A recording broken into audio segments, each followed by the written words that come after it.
নমস্কার, আজকে শেয়ার করছি মোচার পোলাও। তার জন্য আমি আগে থেকেই মোচাটাকে ঝুরি করে হলুদ জলে ভিজিয়ে রেখেছিলাম 10 মিনিটের মতো। তারপর মোচাটাকে ভালো করে ধুয়ে নিয়েছি, আর এখানে আমি একটা বাটিতে লবণ জলে সেদ্ধ করে নিলাম। 10 মিনিট মতো আমি সেদ্ধ করে নিয়েছি মোচাটাকে। এবার আমি একটা থালাতে মোচাটা ছেঁকে তুলে নিচ্ছি। এবার মোচাটাকে আমি সাইডে রেখে দেব, আর এদিকে আমি কড়াই বসিয়ে দেব। কড়াই গরম হলে দিয়ে দেব তেল। এবার তেলে আমি চিনেবাদাম ভেজে নেব। তোমরা চাইলে এখানে কাজু বাদামও দিতে পারো। তো চিনেবাদামটা ভাজা হয়ে গেছে, একটা প্লেটে তুলে নিচ্ছি। এবার এই তেলেই আমি ফোড়ন দিয়ে দেব একটা তেজপাতা, দারচিনি, 2টো লবঙ্গ আর 2টো সাদা এলাচ। ফোড়নের ভালো একটা গন্ধ বের হয়ে গেলে এখানে দিয়ে দেব গোবিন্দভোগ চাল। চালটাকে আমি ভিজিয়ে রেখেছিলাম 2-4 মিনিটের মতো, তারপর আমি জল ঝরিয়ে রেখে দিয়েছিলাম। এবার দিয়ে দেব হলুদ গুঁড়ো, লবণ দিয়ে ভালো করে চালটাকে ভেজে নেব। প্রায় 5-7 মিনিটের মতো চালটাকে ভেজে নিচ্ছি।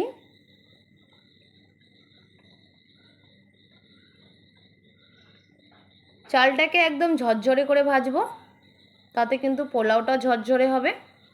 আর ওইদিকে আমি মোচাটাকে একটু মথিয়ে নিচ্ছি হাতের সাহায্যে। দেখুন, এদিকে চালটা আমার ভাজা হয়ে গেছে। এবার দিয়ে দেব সেদ্ধ করে রাখা মোচা।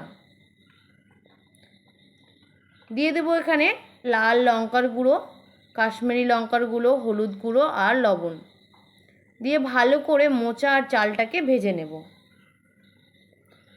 আবারও 2-3 মিনিট ভালো করে চাল আর মোচাটাকে ভেজে নিচ্ছি। এবার এখানে আমি দিয়ে দেব আদা জিরের পেস্ট, যেটা আমি আগেই করে রেখেছিলাম।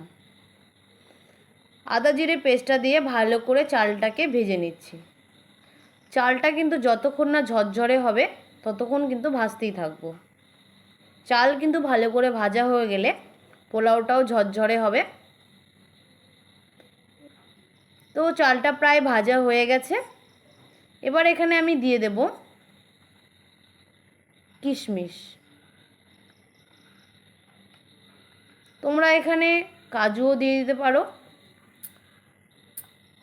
এবার ভালো করে আমি ভেজে নিয়েছি। দেখুন, একদম ঝরঝরে হয়ে গেছে। এবার আমি এখানে দিয়ে দেব জল। জলটা আমি কাপের মাপ অনুযায়ী দিয়েছি, 2 কাপ জল দিয়েছিলাম। এবার ভালো করে নেড়েচেড়ে ঢাকা দিয়ে দেব সেদ্ধ হওয়ার জন্য। একদম মিডিয়াম আছে আমি ঢাকা দিয়ে দিলাম। একটু পরে মনে পড়লো আমি তো বাদাম দিতে ভুলে গেছি, তো ঢাকাটা খুলে আমি বাদামটাও দিয়ে দিলাম। দিয়ে আবার ঢাকা দিয়ে সেদ্ধ হতে দেব। মাঝে ঢাকা খুলে দেখে নেবেন সেদ্ধ হয়েছে কি না আর জলটা শুকিয়েছে কি না। তো এবার আমি ঢাকা খুলে দেখে নিয়েছি, জলটা শুকিয়ে গেছে, সেদ্ধও হয়ে গেছে। এবার ভালো করে আবারও ভেজে নেব। এখানে আমি দিয়ে দেব চিনি আর দিয়ে দেব ঘি। এবার খুন্তির সাহায্যে হালকা করে নেড়েচেড়ে মিশিয়ে নেব। গ্যাসের চুলার আঁচটা কিন্তু একদম কম রাখবেন, না হলে কিন্তু নিচটা পুড়ে যাবে। এভাবে প্রায় 2 মিনিটের মতো ভেজে নেব। আমি এখানে আরেকটু ঘি দিয়ে দেব। ঘিটা বেশি দিলে কিন্তু ঘিয়ের ফ্লেভারটা আসে, বেশ ভালো লাগে খেতে। তো তৈরি হয়ে গেল ঝরঝরে মোচার পোলাও।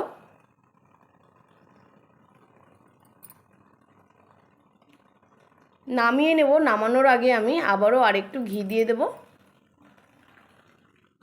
তো ভিডিওটা তোমাদের কেমন লাগলো অবশ্যই জানিও।